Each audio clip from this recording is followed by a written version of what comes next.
I'm Hemant Mehta. And I'm Jessica Blumke. And you're listening to the podcast for FriendlyAtheist.com.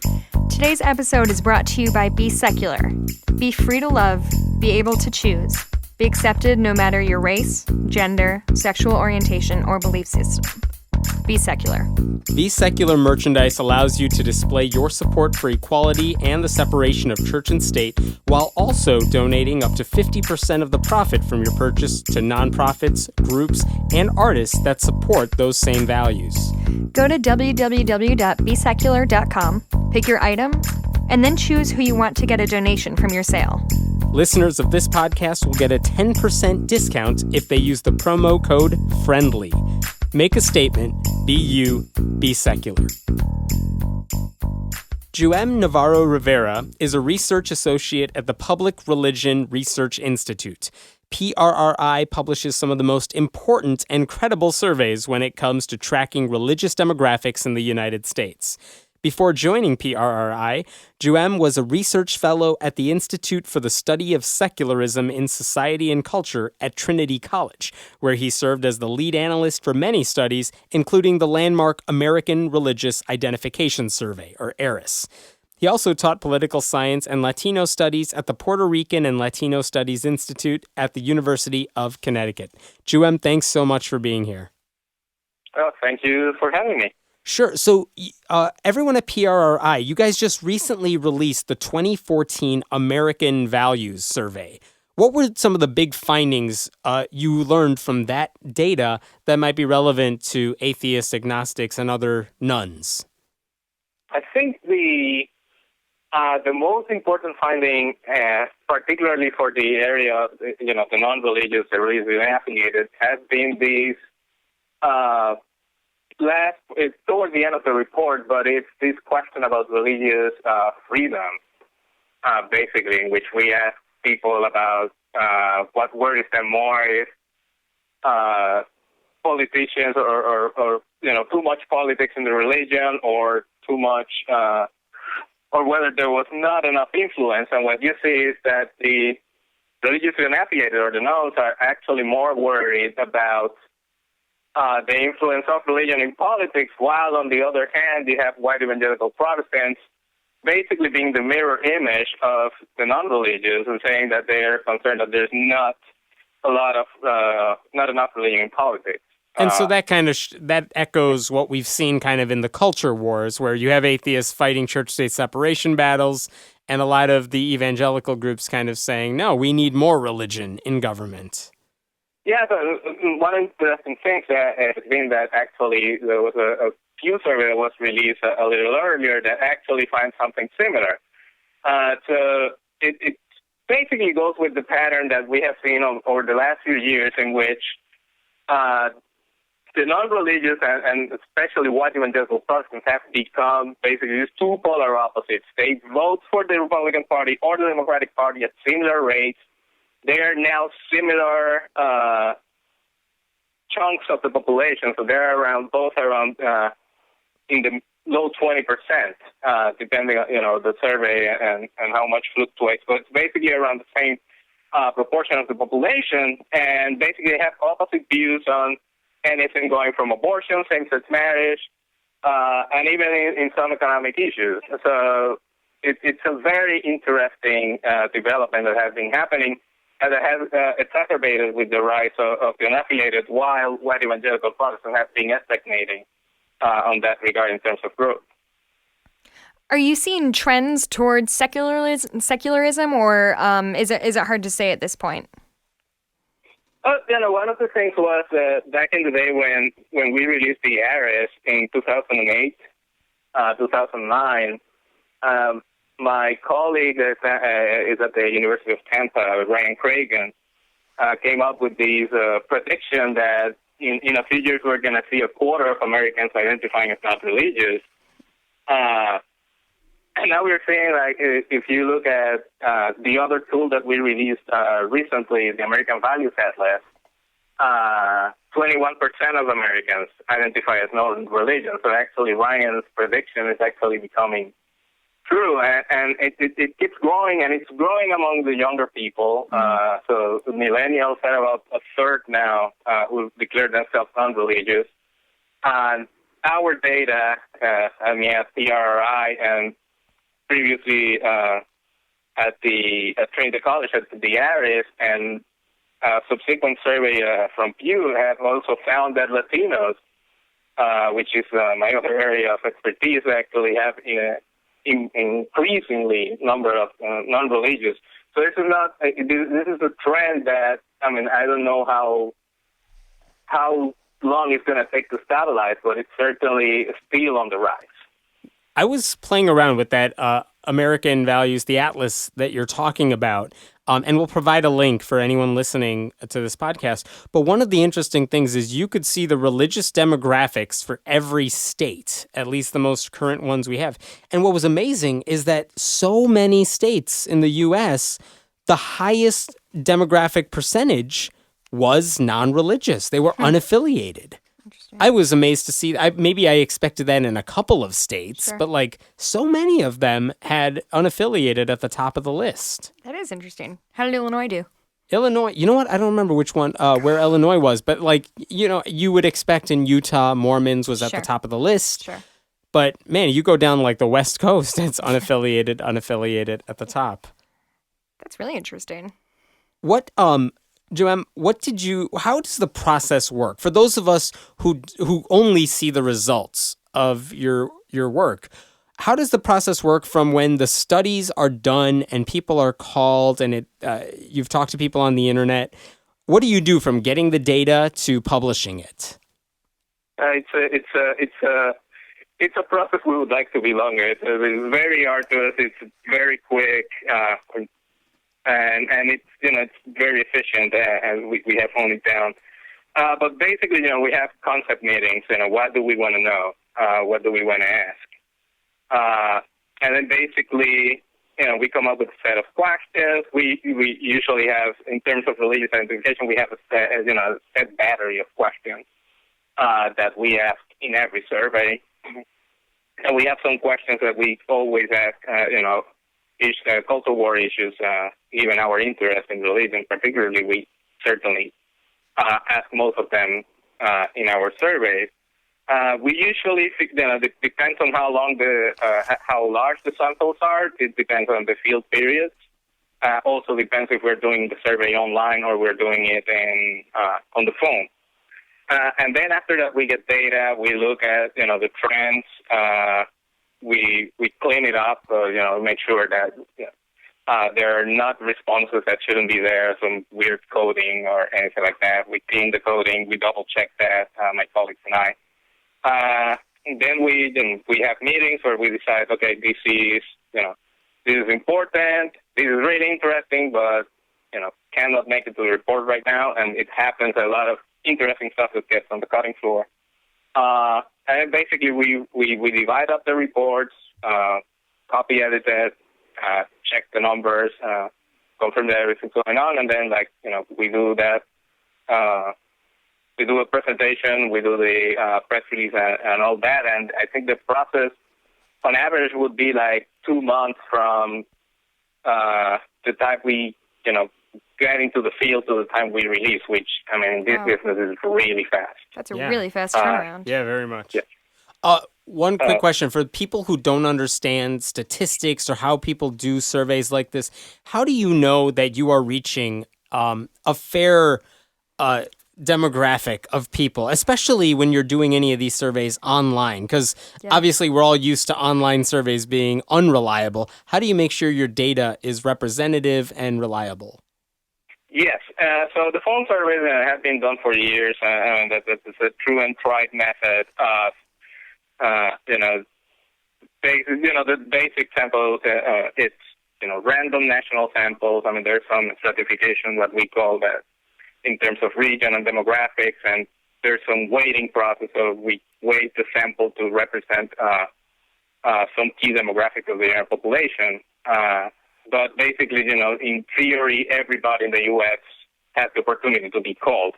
And at this point, now that a lot of people don't use landlines, our samples are half landline, have cell phones.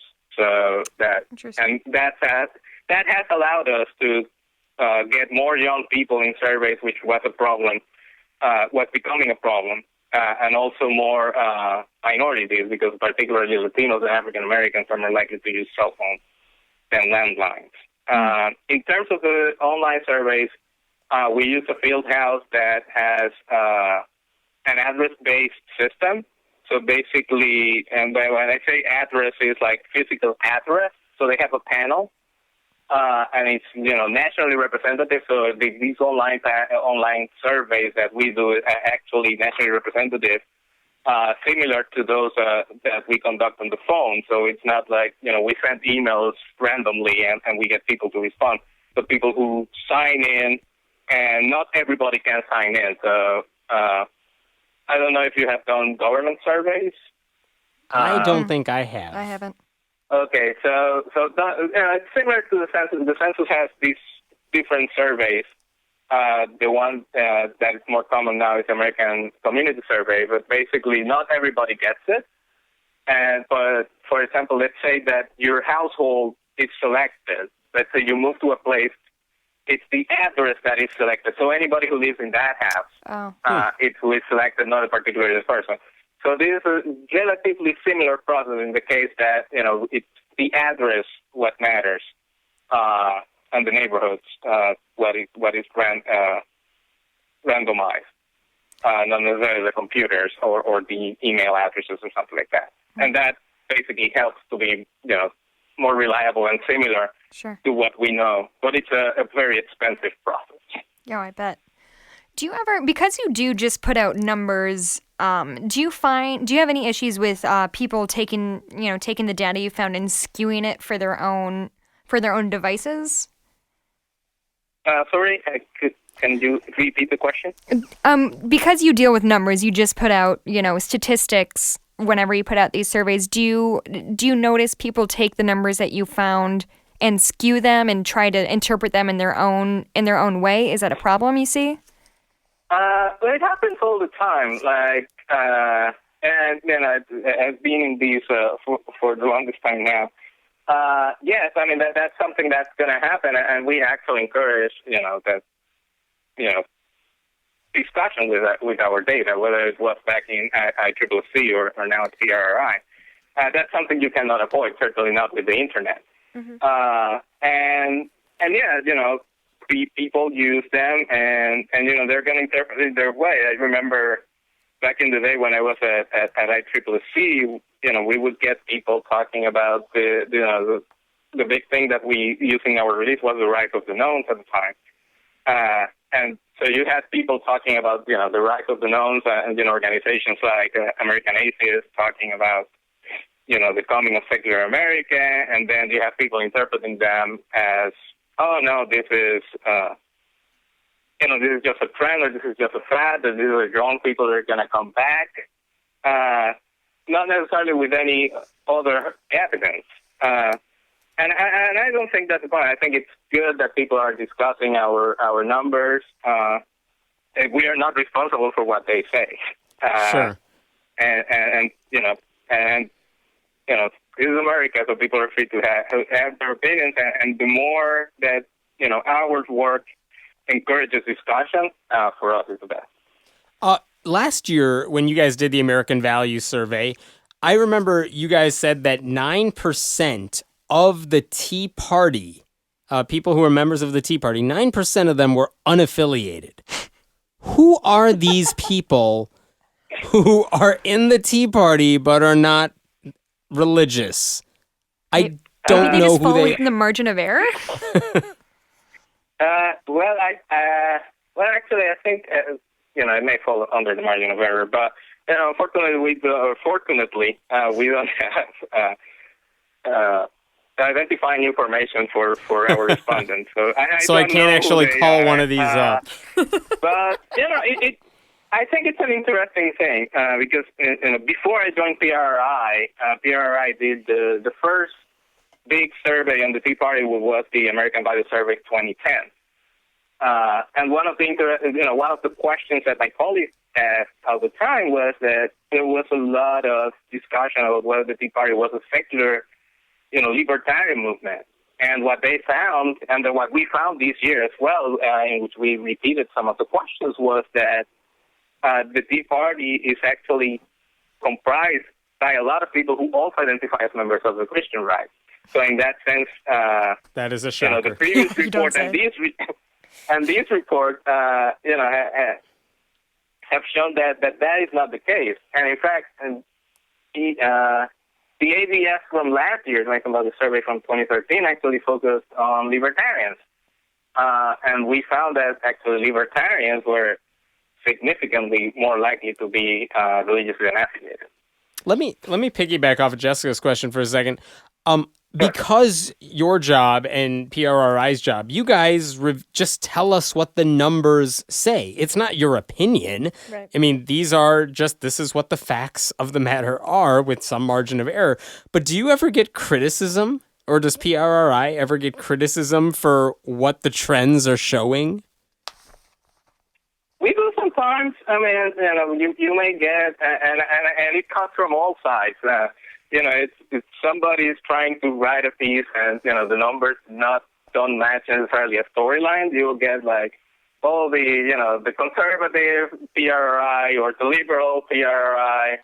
And I mean, it's part of, it's part of being a public organization, with a very public profile that gets involved in a lot of debates.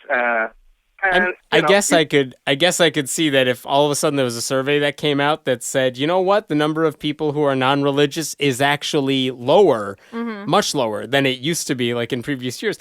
I'm sure there would be a lot of people, maybe myself included, who'd be like, well, they probably screwed up how they asked the question, they did something wrong because that goes against my storyline. So I guess I could understand that. Yeah. Yeah, no, it comes with the territory, and so we're quite aware of that, and it happens. I've been used to that since I was at ICCC, so but for the most part, everything is it's mostly positive, and we get great coverage from all sources of media, including advocacy organizations or bloggers like you. And we actually like that. And we like that, our data and our numbers are getting discussed. And, as a long-time reader of your blog, Excellent. I actually get quite excited when I see our data being featured in Friendly Atheist and other. Yeah, well, I mean, it's always fascinating to see those results and seeing how these trends are changing. Right. And usually, at least for the past several years, they've always been going in our direction. Mm-hmm. More people are getting non-religious or unaffiliated or whatever you want to call it. But it's nice to see the data because, I feel like you and I kind of run in circles that, everybody's an atheist. Yeah. That was easy. No, now I have math to prove it. And, yeah. So what drew you to data and to these numbers? Is there something that you enjoy about the process or about handling statistics? Is that a thing you enjoy? I started in college. I actually wanted to be a lawyer when I was in college, and I got drawn into some classes on public opinion, and I got hooked. I designed my first survey when I was 20. Oh, wow. A little exit poll in my hometown. and then I went to first, as I called my first tour of duty in grad school, and did survey research as part of my major. Then I worked in, other organizations, mostly as a statistician. And then it came to 2007 when I got my lucky break at Trinity College at PRRI and that great team that we had in there. And that's basically where I finally got I had been interested in religion and politics for a long time, but initially most of my research was on voting behavior. I didn't do much about religion, and ICCC basically got me interested in that world. I didn't know how to get in. And I love it. historically and culturally is something that has been affecting American politics for a long time. And American politics is my main subject of interest in political science. So I just love it, and I can't see myself doing something much different. Yeah. Whether it's either in similar organizations or back in academia, it's something that it's a subject that I really enjoy. One of the, let me ask you a personal question, because within the atheist movement, we have had a lot of trouble, that I've seen anyway, at different conferences, by withdrawing in diversity. It's usually a lot of white guys. And I wonder if any of the data that you're studying, if any of the results that you're seeing suggests that there may be an audience out there that we can reach out to. Untapped market. Yeah, if there's an untapped market out there that maybe we should be looking at that we're not paying attention to. And sometimes we've gotten in trouble because we've had David Silverman on the show before who went to like the Conservative Political Action conference, like the CPAC conference, and he got in a lot of trouble just for trying to reach out to those like conservative Republicans who may already be atheists. Yeah. But I wonder if the data suggests anything about who we should be looking at and how maybe we can draw them in. So, I mean, it depends on how, if you talk about the unaffiliated in general, that's one thing that, our data on atheists is very limited. At least self-identify atheists, so we don't have a lot of those people to slice and dice. And that's because when you call up, like very few people are saying they're atheists, so you don't have enough to run numbers on? Most of the time, yes, unless we have like a humongous survey. For the most part, we can't slice and dice atheists or agnostics. But I mean, usually the patterns that we see is that, yes, especially atheists and agnostics tend to be wider. They tend to be better educated. But my experience talking to groups and especially the community that I'm most involved with, which are Latinos in the United States, there's certainly a growing segment of Latinos in the country that are interested in these debates. And I've seen a couple of organizations, but for example, I'm still waiting for a national Latino blogger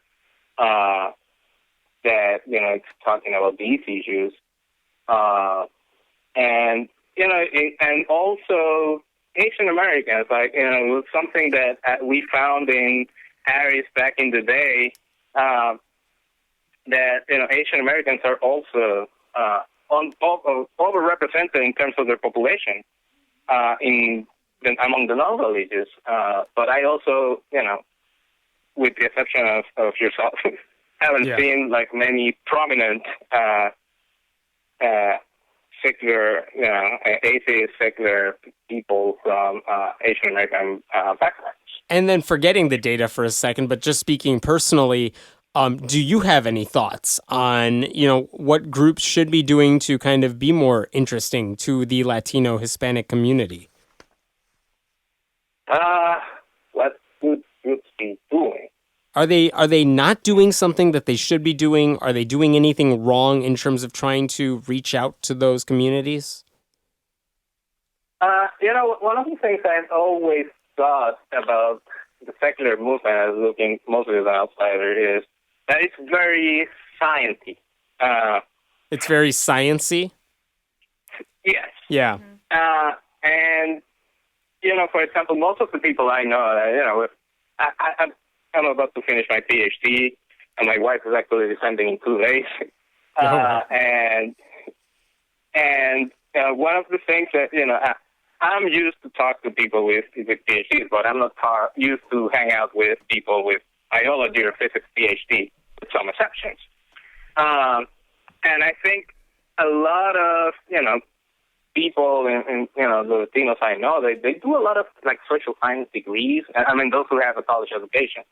And they have different sets of interests, and I think a lot of scientists and maybe turns off a lot of people that are interested in like more philosophical, humanistic kind of debates. or even more practical societal impact. So maybe a little, possibly a less of a focus on science, more of a focus on social issues might draw in a different crowd than the one we're used to seeing.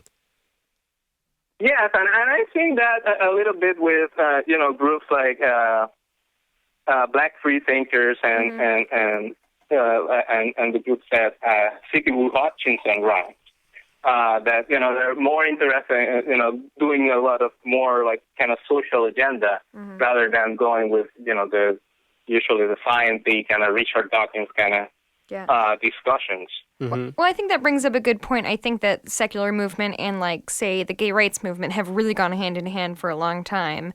I think that we as a group could do better about like addressing issues like poverty or even secularism and even from a feminism skeptic sort of perspective, which is that, look, this is what the data shows, right. And if we trust the evidence and we follow it where it leads, we should be fighting for, I don't know, marijuana decriminalization or, I don't know, how you handle, we got to put less people in prison and because that's not working. Yeah. And that people pulling themselves up by the bootstraps isn't a viable political stance anymore. Yeah. And this is something I never hear at most conferences. It's not like we're talking about the immigration issues. Yeah. We're not talking about a lot of those issues where data could be applied to see what the best outcome would be. Because usually you have people working off their agendas or their political parties or whatever. Yeah, that's actually an interesting point. I'm surprised there isn't more of a focus on that. I think usually what the gist I hear of it is, well, it's not a sexy topic. Yeah. Talking about skepticism, talking about the culture wars, things like that. That is what everyone's interested in. Yeah. But we never really see a lot of the other issues that may be way more interesting to people who are not necessarily within the movement already. Well, and interestingly, there's a lot of church groups and stuff that do reach out to poor people and have a big grasp and have a focus on it. And have a focus on poorer communities. Yeah. And where are we? Yeah, and we're not there. Juhem, what do you see happening in the next 10, 20 years, at least in terms of the secular movement? Will the number of unaffiliated Americans continue to rise? Will we grow more diverse, I guess, ethnically? So how long are you going to store this? Because I don't want to come 15, 20 years and actually show that I'm wrong. Yeah. But, one of the things that I think it's at some point, it's probably going to start leveling off. Oh, no. Make it stop. Okay. I guess this is my last invitation. Do you think that's going to happen? There's so much. I've seen a trend that somebody drew that it was like hanging out around Facebook. Yeah. That basically predicted that the unaffiliated were going to be the majority. I don't know what year. It basically do a straight linear trend. But it's not going to be straight and linear. We are going to level off at some point here. Sorry? Oh, you're saying it's not going to be straight and linear. We're not always going to keep growing. The number of nuns is not always going to rise. I guess at some point it's going to plateau. Yeah. And then the question is whether, and it's certainly going to be more diverse. I mean, we're seeing already that diversity approaching, right? Mm-hmm. We're seeing the growth among Latinos. And certainly Asian Americans tend to be disproportionately unaffiliated, and it's another growing segment of the population. The millennial generation is huge, and they are the most likely to be unaffiliated. We don't know what fortunately, the generation that is coming after them still not 18 years old yet, so we can't capture them in surveys to know what's going on with them. But certainly it's going to be continuing for a while. I don't know how high it's going to go. I mean, Ryan Reagan said 25%. It may go higher than that. And then the question is, what's going to happen after that? There's going to be, politically, what's going to happen? Can we get enough people to elect a non-religious, congresspeople, a president? Who knows?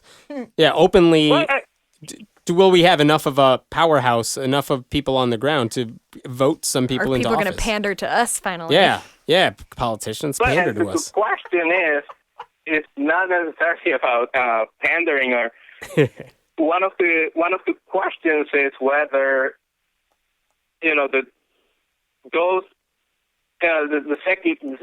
secular Americans or the affiliated non-religious are underrepresented among voters. Like, they're less, like they punch below their weight in terms of voter turnout. Yeah. And evangelical Christians get the turnout. Right. Yes, but part of it is because they're younger, right? The young people tend to vote at lower rates anyway, so that may be part of the explanation. Will that change in the future as those kids get older? Well, it depends. If the unaffiliated keep feeding off young people, the problem may be, they probably carry over. Unless you can find a way to fix the turnout among young people, but we have been having these low turnout among general youth for decades. Yeah. So, another question is about elected officials. Barney Frank came out of the atheist closet right. Just like 2 years ago or so. Then you had the Kristen Cinema incident in which she backtracked that she was a... We thought she was an atheist, and then she kind of said, "No, I'm just I'm not. I'm unspecified," is what she's technically listed as in the congressional records. Eye roll. Yes. But at the same time, we're seeing some politicians like Juan Mendez in Arizona. Yeah, state senator. He's an atheist in Arizona. We have James Woods, who's running for Congress from Arizona right now. Exactly. So again, the other question is how much are going to become politically involved, because there's a dearth of candidates. There are not many, at least not many openly atheist Americans or openly secular Americans have been running for office. Right. And this is something something I've pushed for a long time, which is that if we want to make a change in politics, it's not just about voting for the right candidate. It's that we need to start getting involved in elected office at a young age. Like, run for your class president in high school or college. Run for a state Congress position, because no one knows who their state representatives are. Go take those positions, learn some stuff, and then you can run on your record instead of your religious label. You've got time on your hands, Hammond. Yeah, but this podcast is going to doom me from the get-go. So you have that aspect in which you haven't had a lot of, experience, like political experience, and also another aspect that is going on is, donations. So I mean, I've seen basically the endorsement of candidates. There's now a secular PAC. Yeah. So those are the other movements that could start happening, right? Secular TV-based political action committees or endorsement of candidates. But something that may become more prevalent or more with more efficient that has been done in recent years.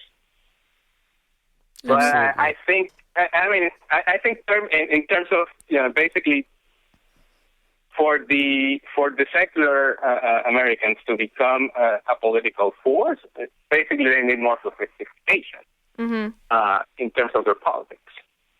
Yeah. Well, thank you so much, Juhem, for joining us today. We appreciate your time, and keep up the good work with PRRI. Yeah, thank you. Thank you. Thanks for listening to the podcast for FriendlyAtheist.com. This episode was taped at Cinnamon Sound Studios in Aurora, Illinois, and the music was written and performed by Brad Chagdis. If you like what you're hearing, please consider making a contribution at patreon.com/Hemant, that's He-Man T. We appreciate your support. I'm Hemant Mehta. And I'm Jessica Blumke. We hope you'll join us next time.